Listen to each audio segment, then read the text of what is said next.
Dennis, thanks for being here today, buddy. Appreciate it. Thank you for coming to the summit and supporting Cargas. It's been fun. It's been fun. Dennis is the vice president at Cargas Energy. Dennis, tell me what's on deck for Cargas? What's the thing that you guys are most proud that you're working on right now that's like getting ready to be like possibly visible in the next 12, 24 months? Great question. So we've come a long way in the industry, as you know, right? Mm-hmm. We started out about 17 years ago. Now we have 250 plus customers in over 40 states.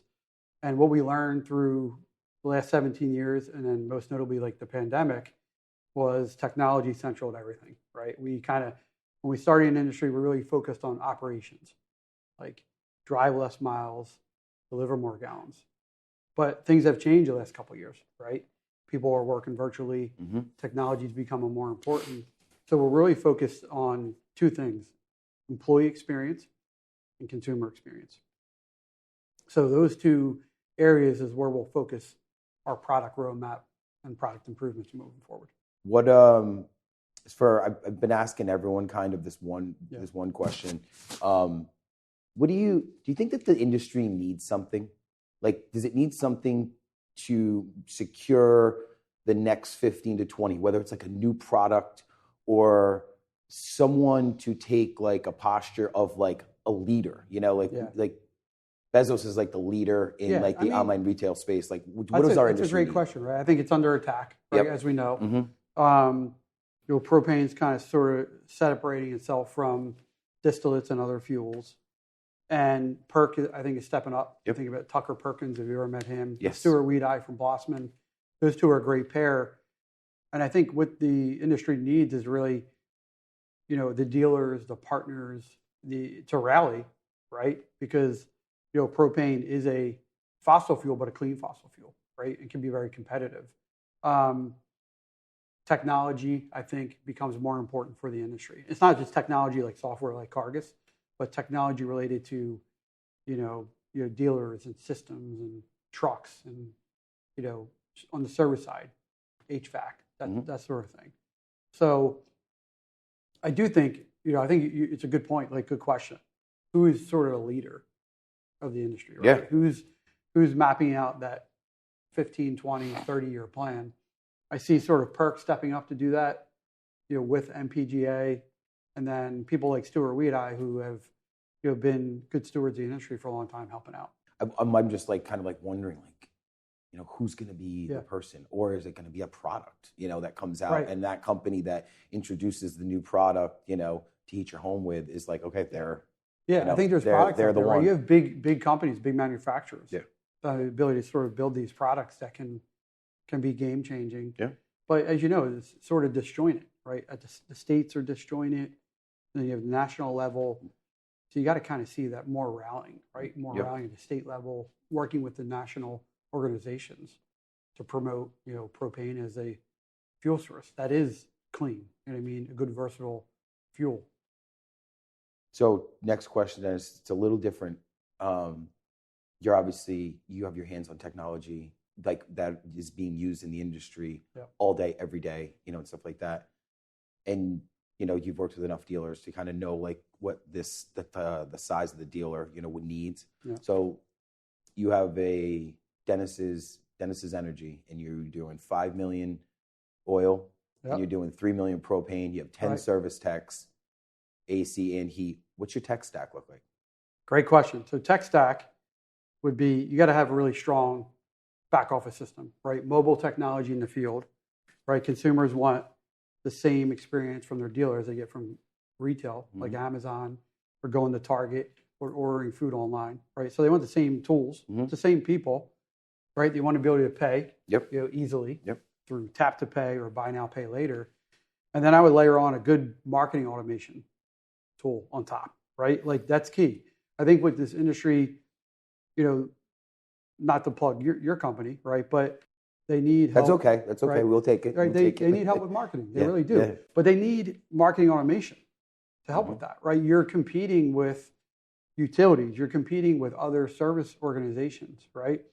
And, as Cargas, we resell CRM systems, but they don't technically need a traditional CRM system. You need more of like a HubSpot or a Active Marketo, campaign or something like that, right? Because you need to be able to market right to your consumers and to prospects, and you need a good social media strategy, things like that, right? Because that's how you got to continue to promote your brand out there. So I think that tech stack looks like marketing automation, your strong back office and mobile, and then obviously you need accounting on the back end. To kind of handle all your money, because these companies in this industry, a lot of family-owned businesses who think they're small, right? But a company that does $5 million and $3 million or whatever you said in service, it's a good sized company.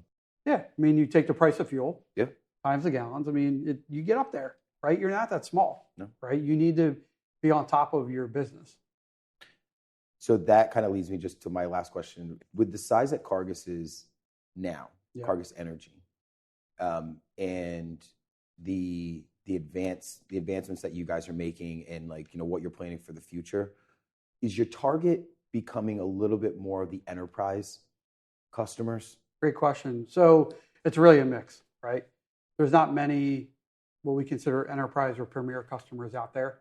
We've been lucky enough to bring on a handful, but our goal is to market to the whole industry, right? So we sort of built the product. It works great for what we consider the core mid-market, but even some of the smaller companies that are more progressive, that want to invest in technology, they'll invest in Cargas Energy, right? They'll invest in our company, and they do a great job with it, and it's helped them grow, right? So we're not just looking for the largest companies in the industry. We're lucky enough to have them, and there's acquisitions that they're doing all the time. But we sign what we consider 25 to 30 of those core mid-market family-owned businesses every year, even on the small end. So that's still where we're focused, right? We're members of over 40 associations across the country. We invest in those. We show up. We go to the meetings, and we love the industry. We love that sort of grassroots effort to really get our brand out there.